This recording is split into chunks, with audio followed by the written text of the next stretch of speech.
నమస్తే. చల్లచారుకి వెల్కమ్.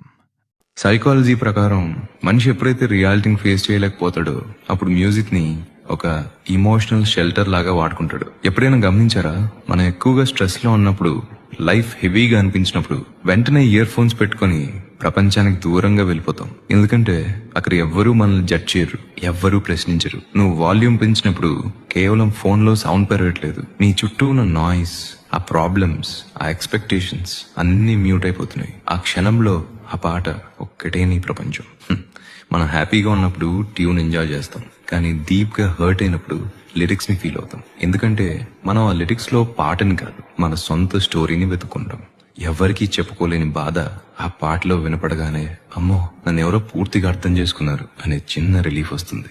ఆ సింగర్ కి మనం ఎవరో తెలియదు, మన బాధ ఏంటో తెలియదు, కానీ మన గుండె బరువు మొత్తం ఆ లైన్స్ లో రాసేసినట్టు అనిపిస్తుంది. నిజం చెప్పాలంటే అసలు ఈ మ్యూజిక్ లేకపోతే మనలాంటి ఓవర్ థింకర్స్ ఎప్పుడో పిచ్చికిపోయేవాళ్ళం. సైకాలజీ